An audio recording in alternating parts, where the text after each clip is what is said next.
Oh, you're allergic to us, huh, George? That was nasty. Yeah. How you doing? Didn't happen until I turned on audio either.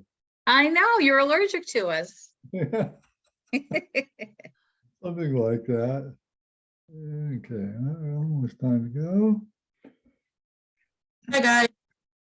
Hi. Hello. Hello, hello.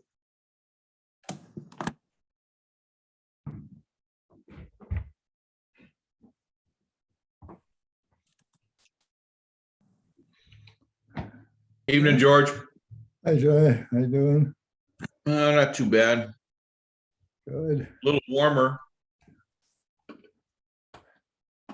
Any yeah, right. Any freeze ups that you had to deal with or anything? No, Good. no. Uncommonly cold, but Nothing that a little not salt on, record. yeah, nothing that a little salt on the edge of the road couldn't handle. Okay.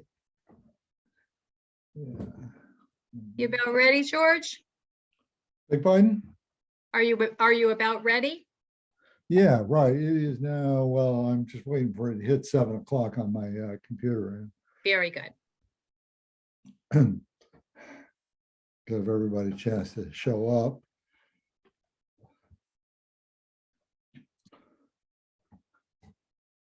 Bill, good. Okay. Okay, it's now 7 p.m. on Monday, February the 6th, 2023. I will call to order this regular meeting of the Andover Inland Wetlands and Watercourses Commission. I see on the call Commissioners Larson, Maskey, and Monroe. Not present would be Commissioner Smith. Are there any suggestions for changes or additions to the agenda? I have none, and seeing nothing from commissioners, we'll proceed then to item number 4 of the agenda, approval of the minutes of January 10th, 2023. Again, I trust everybody's had a chance to peruse those minutes and ask then for corrections or suggested modifications of the minutes. I do have a correction. Commissioner Monroe, yes. My last name is misspelled. Okay, well, certainly don't want that. And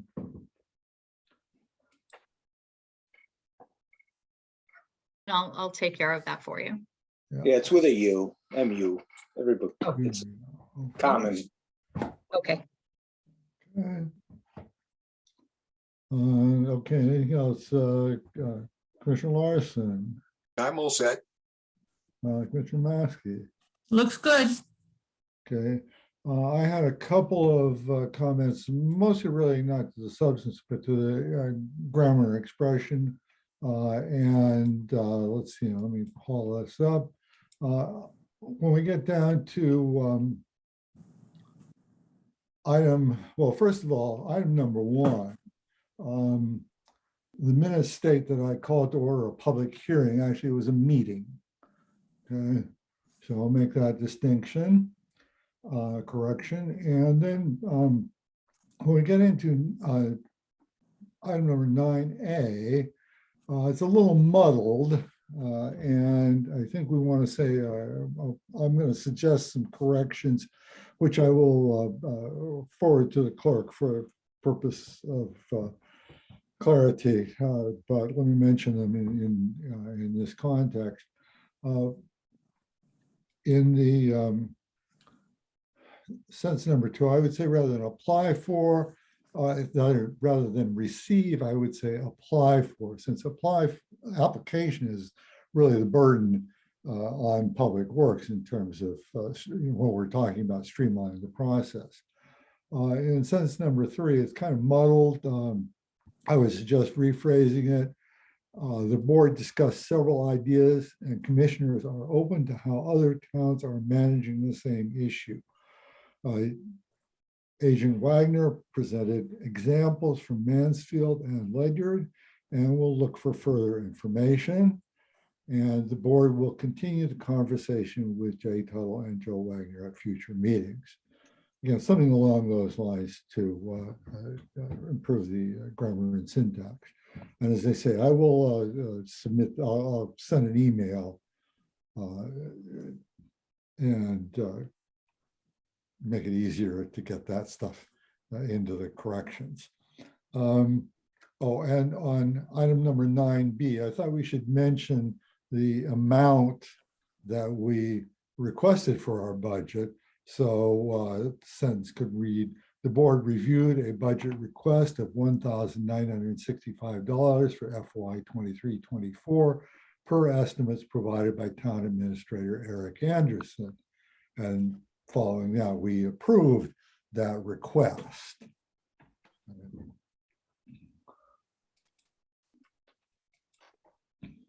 Okay, so with those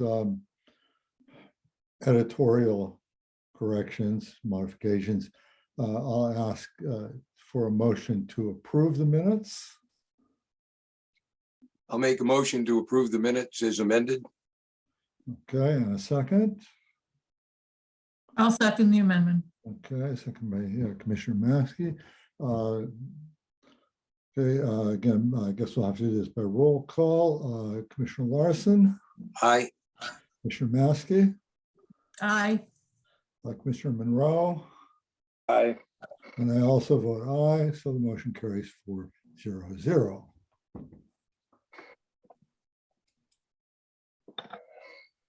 Okay, moving on, we have a window of opportunity for public comment.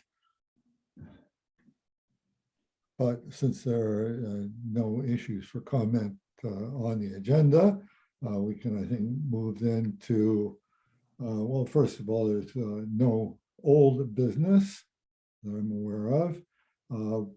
Under new business, we have a permit application, our first of the year 2023, from Jay Tuttle of the Town of Andover Public Works Department. Essentially, as noted in the agenda, Mr. Tuttle is applying for a 5-year duration permit that would generally cover their routine maintenance activities in the town's right-of-way.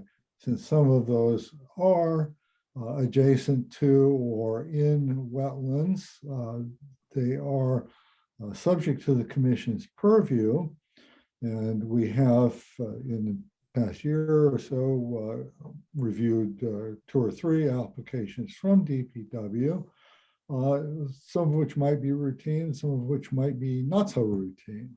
So we of course discussed this at the last meeting, as noted in the minutes.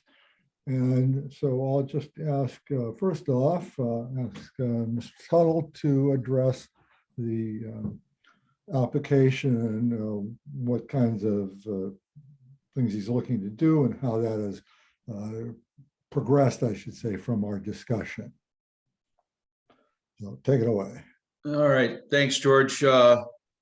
Good evening, everybody. I'm assuming everything got to you and you were able to review, the permit and then our proposal, our draft, along with that application for the, the type of use that this permit would cover.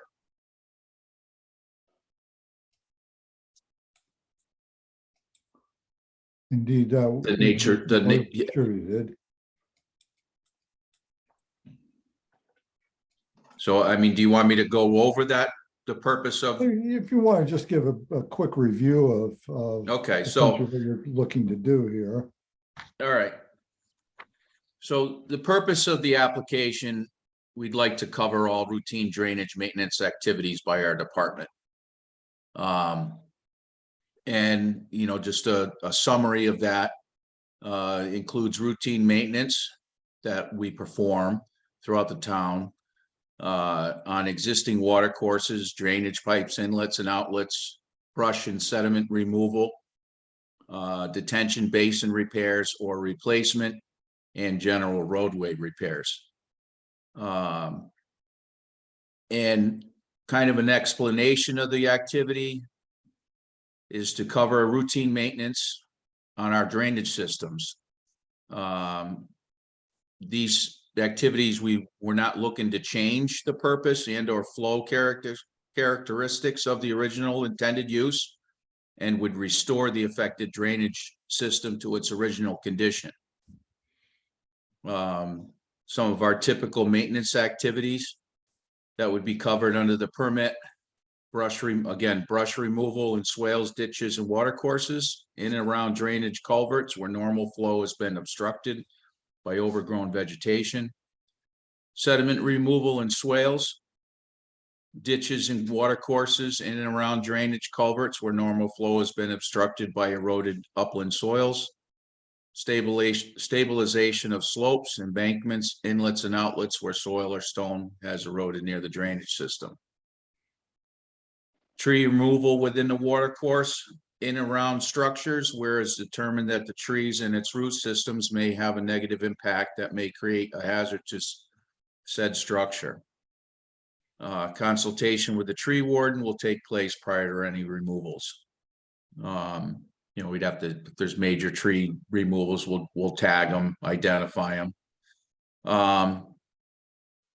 Repair or replacement of defective drainage structures and or systems to include catch basins, culverts, and or wing walls at inlets or outlets, and any drainage pipes in the same location.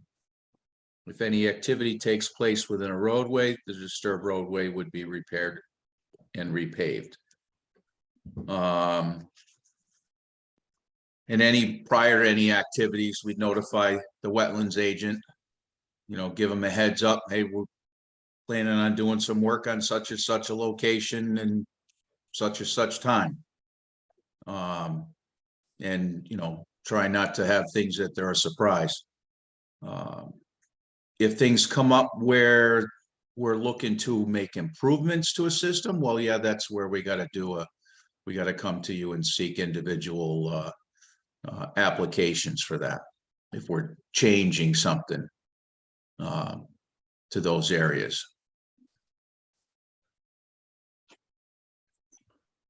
Okay. Thanks for that overview, and I'll ask the commissioners if they have any questions or comments regarding this application for a basically 5-year permit for the activities as Mr. Tuttle has just described.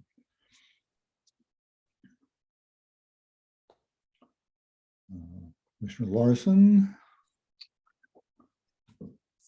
Well, I do have several, but so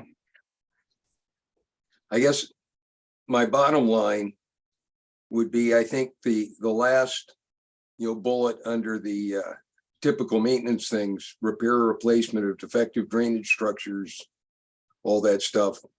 I think that might be a step too far for me anyhow.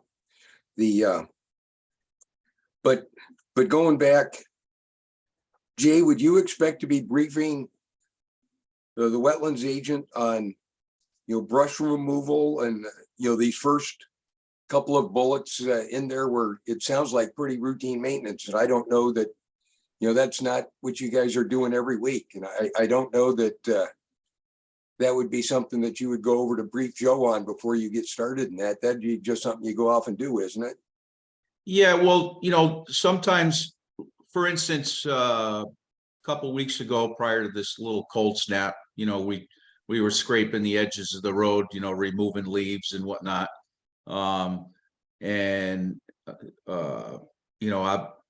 That's something we do all the time. You got leaves piled up on the edge of the road, we got to take care of it. But the thing is what I'm what I'm trying to understand through the whole process and what you guys are looking for. If I make a general notification to Joe or whoever the inland wetlands agent is, you know, we go out, like Hendy Road, for instance, we did some work on it last year. I'd like to go back and, or at least we're talking about doing some drainage there, but we can pick away at certain areas where the brush is, just go in along the ditch lines and clean that stuff. We're roadside mower, that's a general thing, but if we're removing trees and if we're starting to reshape the ditches at these inlets and outlets, well, that's some notification at least he should be aware of. And we'll say, hey, Joe, we're gonna be doing some work. You know, it may not be tomorrow, but expect it within the next, you know, month or so. You know, and try to let them know when things are happening and what is going to be happening, because if somebody gets a phone call, you know, somebody knows about it. And, you know, just trying to make the communication process a little better, I guess, of these routine things. And as far as your concern on the last bullet, the repair or replacement of defective drainage structures in their systems. I mean, I could name some areas that we have failing catch basins and the pipes that go along with them to another catch basin. You know, that eventually they'll have to be repaired or replaced. And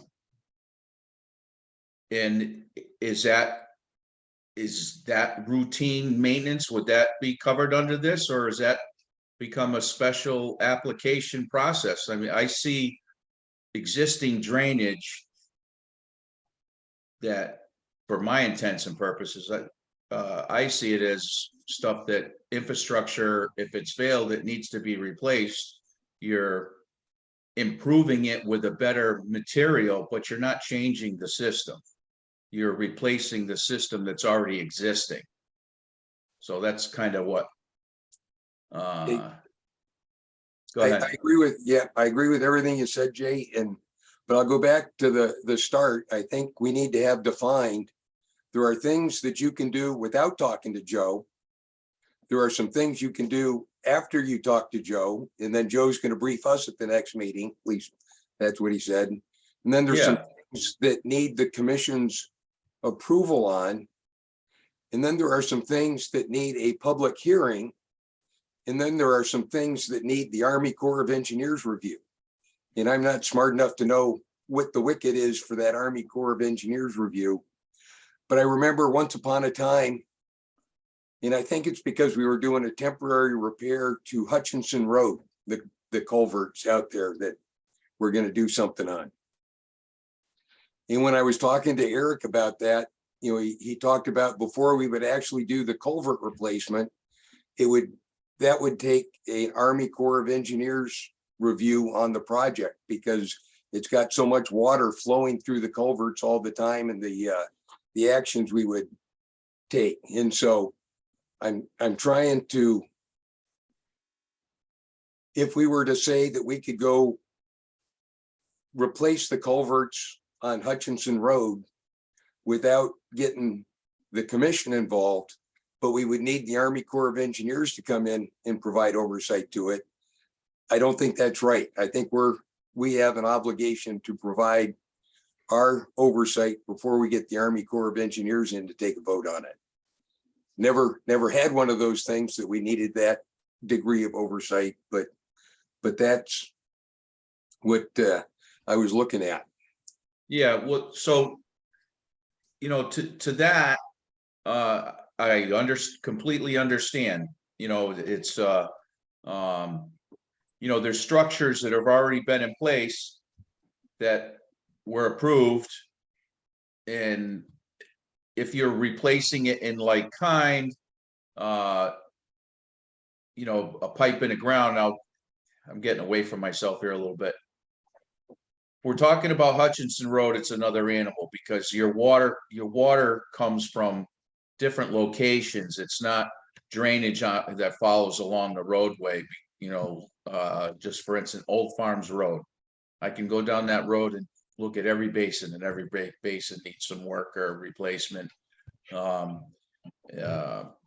You know, we did some work just to kind of patch it up and keep things at bay, but someday that's a road that's gonna need some work. That system was designed, put in place, approved. It's just, you know, it's aging out. Not looking to change it, just it's gotta be replaced. You're not changing the type or size of the flow. Once you start increasing pipes and adding something here and there, you know, then you're run into another animal all in itself. If you're just adding a catch basin somewhere in between, because you happen to have a long distance in between two catch basins, the pipes, you're just trying to, you know, collect that water in a certain area, that's not really changing it. You're not changing the size of the pipe. You're just adding a collection area in between two basins. But yeah, there are things that Joe will definitely have to be aware of. And there are things that the commission definitely needs to be aware of and go through the proper, you know, proper process. I'm looking at more of the routine activities, the day-to-day things that we do.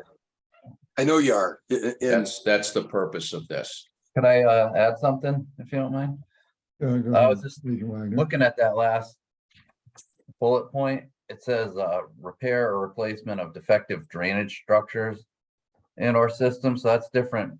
Being a drainage structure would be different than like a culvert that housed a brook or a water course in there, which would need commission approval. So these would cut this permit would cover the drainage structure. So like stuff that goes under a road that would carry storm water, things like that.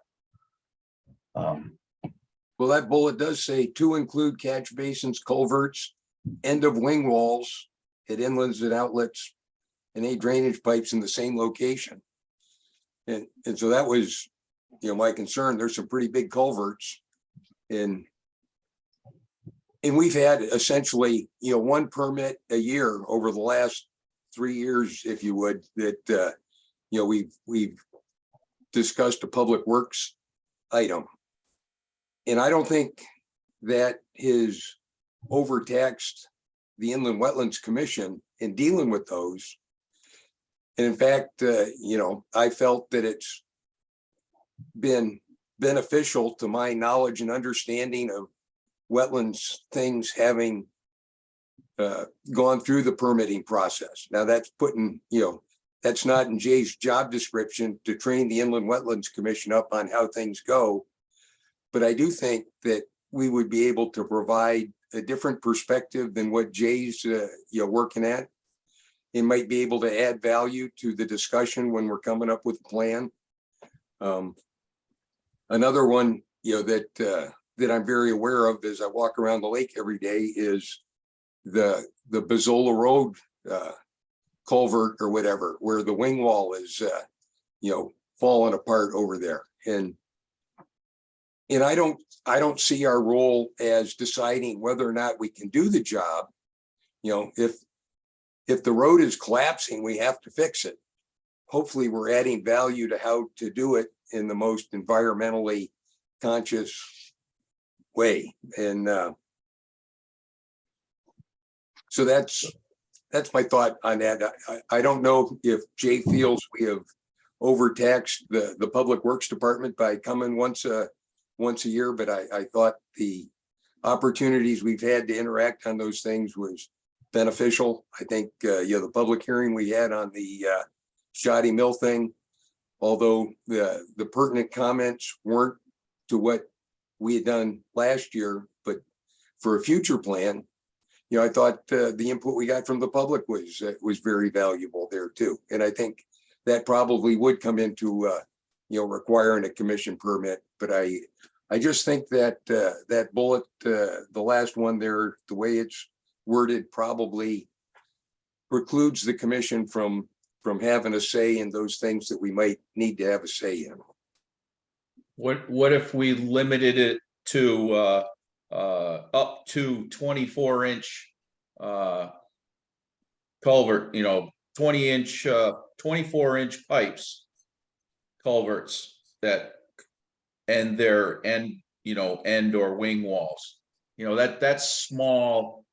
That's our daily routine maintenance things. I can think of several 24-inch.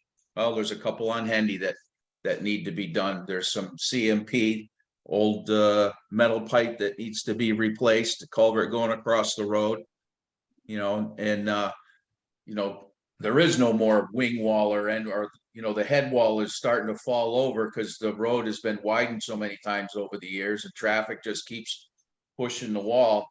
And, we've done that in several areas. So if we limit to size, then your concerns of, I wouldn't do anything with Basola Road without any type of plan or approval. I mean, I'd be crazy to do something like that. Not that I wouldn't do it, try. Well, But, and the way I read the, that item on there, it seems like, we would be giving you authority to do that. Yeah, I see your point. I do. Comments from other commissioners or from Agent Wagner? I have a couple of ideas, but I want to give others first chance. No, go ahead. I'm thinking that one differentiation we can apply here is a natural water course. For example, Basola Road, there's a natural and more or less continuous water course. Likewise, as mentioned on Hutchinson Road.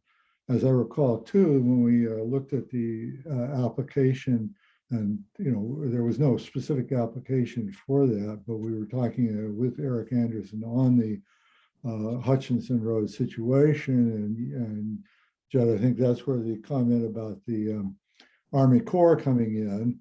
Again, that's a natural and persistent water course that collapsed culvert or collapsing culvert is channeling. And that's why it required the Army Corps, because there's a possibility, I guess, of fish going upstream. And from, I guess that connects down to Hawk River. So, it's part of a system, a natural and, as I say, a persistent water system. So that's sort of one distinction that we can make that would, again, specify a condition where a permit application would definitely be required. Okay. The idea of size of culvert is, again, that might cover the same base, but it would, in most cases, but as you say, in terms of wetlands conditions, talking about a persistent or, year-round water course, as opposed to an intermittent water course or a drainage feature, would indicate where a permit application was required. I'm thinking back again, as Commissioner Larson pointed out, we had a permit application and even a hearing for the work that was recently done on Shoddy Mill Road, where basically there was some redirection of water courses, and as well as the kind of routine maintenance that Mr. Tuttle has referred to. But further up the hill, we also recently had a permit application, and we approved a permit for a drainage pipe replacement at the corner of Wales Road and or on Shoddy Mill at Wales Road. There was a section of pipe that was in an upland review area that is adjacent to a wetland that needed to be replaced. It seems to me that under the proposal, that particular action, that particular repair might not have needed a permit. We issued a permit for it, but it seems to me that under the conditions that we're discussing now, that wouldn't have been necessary. On the other hand, the permit application for the work on Lower Shoddy Mill Road down past Birch Road, or Birch Drive, would have still required, such work would still require a permit. Does that make sense? That does make sense, and I know, probably since that upper pipe in Jay, was that a 24-inch pipe up there on Shoddy Mill in Wales? No, that was 15-inch. Okay, so that is within your 24, and I think, Yep. Now a permit wouldn't come to the commission in the upland review area anyhow. Agent Wagner would process that on his own. So if that application were coming today, I don't know that it would come to the commission anyhow, because it's not in a wetland. Going on what you said, that's in the upland review area. So, Correct. Yep. Again, in my view, it wouldn't even need a permit request. Obviously, communication with Agent Wagner or the wetlands agent, but not necessarily a formal application. Right, that would have been one where it's right on the side of the road. It's near a wetland, but we're replacing the pipe with like kind and replacing the structures. Yep. Yeah. Well, that would be covered under the general permit Under that we're this- talking about. Correct. Yeah. Yep. Okay. So the real key here and what we need to think about, we have to, of course, wait until the next meeting before we can vote on this permit application. So I think we will have some time to consider, where do we make that cutoff? How do we make it clear to commissioners and public works alike what the cutoff point is? And I'm thinking that, again, a little bit of language and also a little bit of, communication between public works and the wetland agent. I think that our wetland agent is perfectly capable of saying, nah, you better get a permit for that one. Yep. We better run this by, we better get to run a specific permit application by the commission for this one, as opposed to now, this is something that clearly you can do under the general permit. I think, again, we can probably look to make some small modifications in the language of the permit application, the general permit application you're looking for. But we're certainly, I think, in agreement that this is a good way to go, and that as an approach to basically mitigating the amount of work that is required on the part of public works to get the work done, this 5-year permit approach is probably better than the other approaches that we discussed, namely amending our regulations or simply working on a kind of memorandum of understanding. If you recall the last meeting, we talked about the Mansfield example, which was basically just a memorandum of understanding, and the Ledyard example, which was a specific item in the regulations to allow for certain activities. It seems to me that amending regulations is typically cumbersome and even harder to get right than what we're looking at now, and that the memorandum of understanding depends on having an understanding. And Right. as personnel change, then understandings can change. So I really do like the idea of issuing a permit, because that satisfies our regulatory requirement. You know, we're doing our job by giving you that permit. And Agent Wagner is doing his job by, as it were, enforcing the permit requirements and communicating with Public Works about that. And Public Works is doing its job and being mindful of the need to adhere to wetlands regulations. So it keeps everybody on board, and it's subject to renewal. You know, it's a 5-year permit, and we can see, okay, hey, this isn't working out so well, or, you know, we can perhaps modify the permit next time around. So I think it gives us both flexibility and maintains enforcement of regulations. Agreed. I got 2 other comments, George. Sure, go ahead. And would we want to consider, you know, for the first go through, because we haven't done this, make it a 2 or a 3-year permit with the opportunity to provide sooner any process improvements that we discover along the way?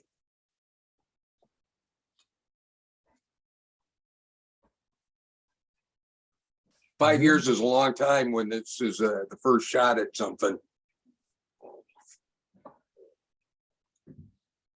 Okay. I guess we could kind of take a straw poll on that. Any other commissioners want to weigh in on that?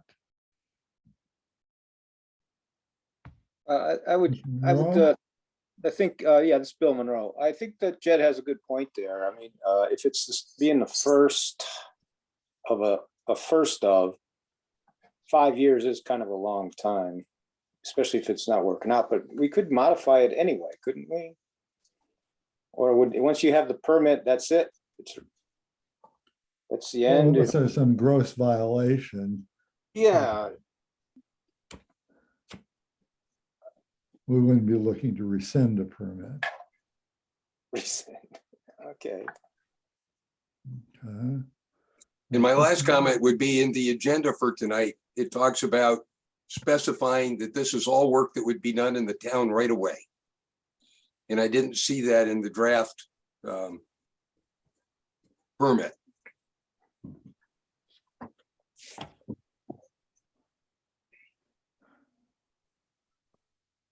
Yeah, well, I didn't specify that to limit the town's right of way, because the town has a right to drain. So if I gotta go in an extra 10 feet beyond the actual right of way, call it just for sake of conversation, 15 feet from the edge of the road, but that ditch, or the goes out into the wood line a little bit, and there's a pile of leaves or a tree that's linked, because I see them in my head. There's a tree laying down. I got to reach in a little bit further. So, that's yes, most everything is call it 90%, 85% of the time, it's all on within the town's right of way, within the roadway. It's just those occasional areas I got to give it a little more shape.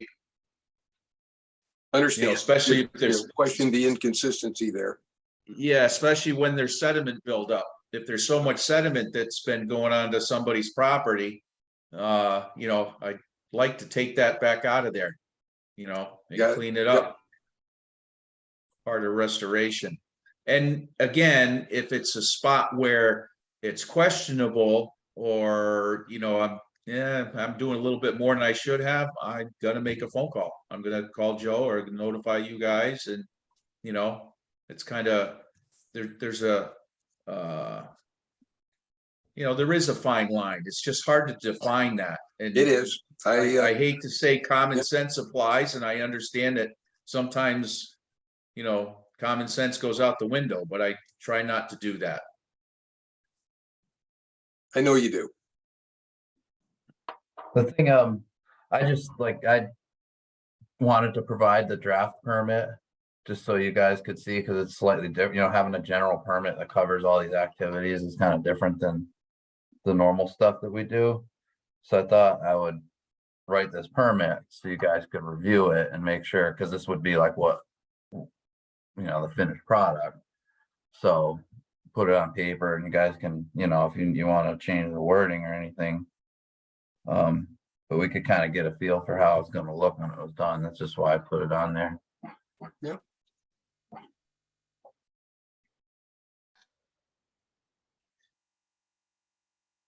Chairman Elliott, I do have one question about this Mhm. whole. I'm wondering about like big trees or trees that need to be cut down because they're in one way or another causing a jam up.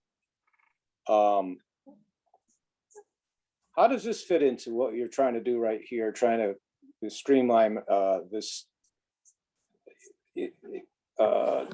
permit process? You know, if there's a big tree on somebody's property that's like right on the edge, half on their property, half on the right of way. That's Yeah, do you- where the, Go ahead. yeah, that's where I gotta come in as a town warden, tree warden. I Yeah. have to notify property owners. I have to tag the tree for you know, for so many days, notify the public. And, you know, we're not just talking a, you know, 4-inch scrub brush tree. You know, we're talking something substantial. Typically around structures, and again, I'm gonna refer back to the Hendy Road Bridge over the Hop River. So, and there's other structures and, you know, go back to our head walls of our bigger head walls. You know, typically you try not to have things within 25 feet of a structure. That's kind of the rule of thumb. You know, and that's more like something's major, dams, you know, and because you don't want those root systems getting in and you know, disturbing those soils and eventually putting pressure on those walls. So I try to keep vegetation away from wing walls and abutments and things like that. We have a lot of stone structures, stone abutments. So if you get something in there and the tree, you know, starts to look like it's failing or it's leaning over a little bit more, that's putting pressure on those, you know, stone abutments. So yeah, I do look to clear those trees and get them away from there, just so we can preserve those structures.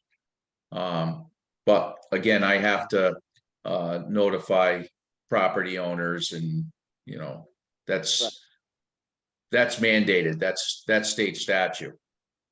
Okay, So, okay, that's you know, something that is, you know, like there's a tree under the bridge right now at Hendy that's creeps out, starts to grow from, you know, peeks its ugly head out on the side. I really just need to go out and you know, just take that out. Someday Yeah. when the water's low and there's, you know, hardly no flow, we need to get rid of it. There's a few other trees that we just need to get out of there. If they are a hazard, I can deem them a hazard, or a warden can deem things a hazard, and it doesn't have to be, no notification is needed. Yeah, But I have noticed to, that when the Department of Public Works, when the Director of Public Works wants to consult with the tree warden, it's a very short conversation there. yeah. Yeah, You one take other off thing I one hat, put on the other, and go back and forth. I did have one other thing I was a little just unclear of, as far as like, what if you have to build something on somebody's property, like in your job? I mean, like whatever it is, it's, you know, like, how do you go about that? so I'll refer back to Shoddy Mill Road last year. You know, the town has some easements here and there, drainage easements that have been made, like the new developments have some formal easements that were made during the process of their construction and planning. But for Shoddy Mill Road, those drainage areas, I actually approached the property owners of the individual spots, and I did temporary easements with them. Drafted a temporary easement that gave the town of Andover permission to encroach on their land to do a specific, task. And it was spelled out for them and, discussed quite a few times and, back and forth, and I addressed their concerns and our concerns, and ultimately that's what we came away with. Now we have, like at 34 where that stone water course is on the edge of the road. It's mostly in our right of way, but it's still a little bit in the property owner's right of way. We can maintain it from our side, but if we have to do something major in there, there's, we have a temporary easement for a year and then it reverts back. So anytime that we've got to do something major, if we got to encroach on their property again, we'll have to, talk to them again.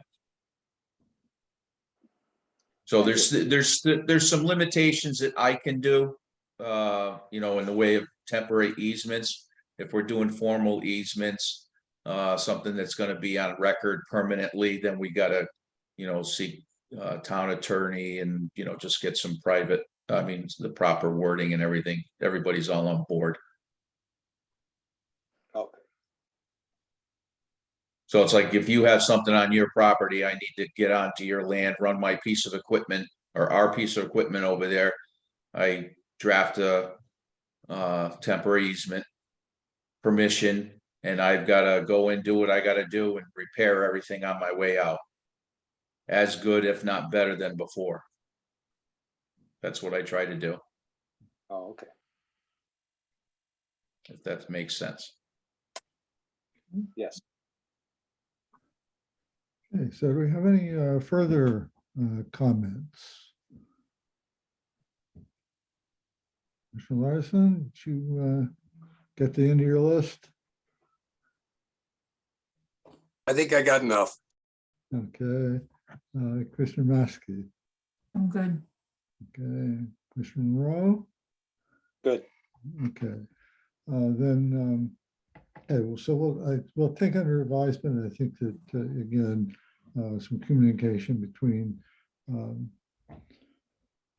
Mr. Tuttle, Agent Wagner, regarding the potential to modify the permit application prior to our next meeting, when we will be able to take action on that application. So it seems to me, again, to summarize, the two main issues are the upper bound for what kind of activities would be included in this blanket permit. At what point does it become something that has to come before the commission? And then the duration of this initial permit, whether 2 or 3 years as opposed to 5. Okay. So we'll look forward to seeing this on our agenda next month and hope to be able to take action and again, do what we can to expedite the process for getting the work done. So with that, I think we can move on to our next item in the agenda. Again, if anybody has any further thoughts after the meeting, be sure and try and communicate them to Agent Wagner so he can relay them to Mr. Tuttle so that we can, again, make sure that we have everything covered before we look at the application again next month. Okay. Again, thanks for your time, Jay. You can excuse yourself from the meeting now, and we'll head on to our next item of business. All right, thank you much. Have a good evening. You're welcome. Sure. Okay, next we have our agent reports. So Agent Wagner. Fill us I in just on- had one extension of the permit duration for the 25 Cider Mill Road. That was like a temporary stream crossing that they were using to construct a French drain along their foundation. And I guess they haven't finished the French drain yet, so they asked for an extension, but since that new Public Act 21-34 came about, the permits were automatically extended, so I just made a note of that in the town file, and that'll be extended for it was a long time, I forget exactly, but it was another 14 years maybe. So Oh, my goodness. Well, good. It's good that Public Act 2134 allows you to do that, because frankly, it was I didn't necessary. realize it was that long. yeah, Whoever lobbied for that change wanted to make sure that they had a lot of leeway. I Yeah. guess. Okay, so any questions about that, or can recall that was something we approved. We went on a sidewalk, we checked it out, and the whole contingency of being able to cross Strattle Brook without having to construct a bridge, or even, they're hoping, I think, for dry enough conditions just to be able to take a vehicle over the stream bed without any kind of bridging. Or yeah, I even- believe that's what they did this summer because it was so low that they could just drive across without having to do anything. So Right, yeah. Well, that was then. We've had substantial water since then. I don't think you could get across Strattle Brook anymore. Yeah. Okay. Well, then on to agenda item number 9, other business, commission vacancies. As you all know, we've got a lot, and I'm pleased to see that we have a prospective member of the commission, a volunteer, Mr. Duncan Fife, who's on the call, and identifying. Yeah, right, your name is there. Okay, good. So you all can see him, and Duncan, I'd like to ask you just to speak to your interest in serving on the commission, and a little bit about your background and what you think you can bring to the table, so to speak. Sure. So, good evening. My name is Duncan. I actually moved to town about a year ago. I saw the post for the vacancies online, so I always had a passion for environmental sustainability. That's what I went to college for. I graduated from UConn with a degree in agriculture and natural resources. I also worked for the town of Windsor for DPW also. So it's good to kind of see both sides, just like we were listening to Jay talk about what he does with the head walls and basins and whatever else. But yeah, I think it'd be great to join the team and, help out and, be part of the town of Andover. I think we all appreciate the need for civic involvement, and it's good to see somebody too that's maybe not quite a retiree like most of us. I don't know that gray hair and gray beard are actually required for this kind of position. Obviously not. Seems sometimes to go with the turf. Most of our commissions are, what is this?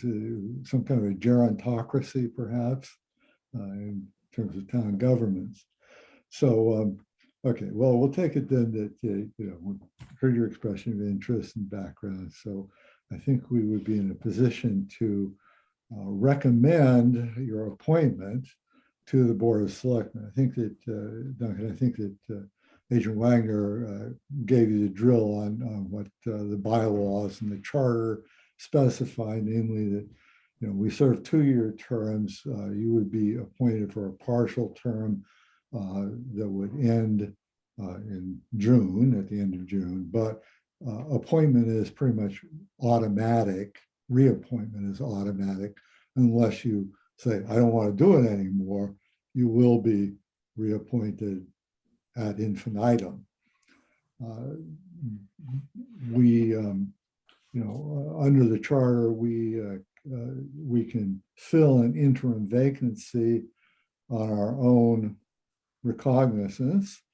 And as I say, we will recommend your appointment then to the Board of Selectmen, which will make the official appointment. We can act on that, in fact, tonight. And I would move then that the commission appoint Mr. Duncan Fife as a regular member of the commission. There is a regular vacancy, beginning with our next meeting in March, and again term to run through the end of 2023. So that's the motion. I'll ask for a second. I enthusiastically second the motion. Okay. Commissioner Larson, and again, roll call vote. Commissioner Larson, Aye. Commissioner Maschke, Aye. Commissioner Monroe, Aye. and I, Chairman Elliott, also enthusiastically vote yes for the appointment. And we will again communicate that to the Board of Selectmen. We'll look forward to having you participate in our next meeting. And you've already gotten a good background by sitting in on this meeting, because we know that the first item on the agenda at our next meeting will be the request from Department of Public Works. So you've already had a good background on that. I think that, again, Agent Wagner pointed out to the opportunities for training the Department of Energy and Environmental Protection website with the course that's administered through Yukon Extension. Very valuable introduction to wetlands and wetland regulations. I had a background in soil science, but I learned a good bit about that. And I even learned that what we used to call models are now oxide-reductive features. So, hey, something new for everyone in that course. So I encourage you to take a look at that. Of course, the regulations and the bylaws, so that you can familiarize yourself with the activities and the way we do business. So again, look forward to seeing you at our subsequent meeting. Thank you. I appreciate it. I look forward to working with everyone. Glad the opportunity was here for you. Okay, well, our next regular meeting on the agenda is Monday, March 6th, again, 7 p.m., again on Zoom. And with that, I will entertain a motion for adjournment. Motion, we adjourn. Seconded. Okay, motion and seconded. All in favor, just push the little leave button on the right. No, I will say, say bye. Good night, everybody, Good night, night. all. and welcome, Duncan. Thanks for being here, and we'll look forward to seeing you. And once again, I'll be in touch by email about corrections to the previous minutes. Okay, so thanks all, and have a good evening, and see you in a month. Good night. Bye.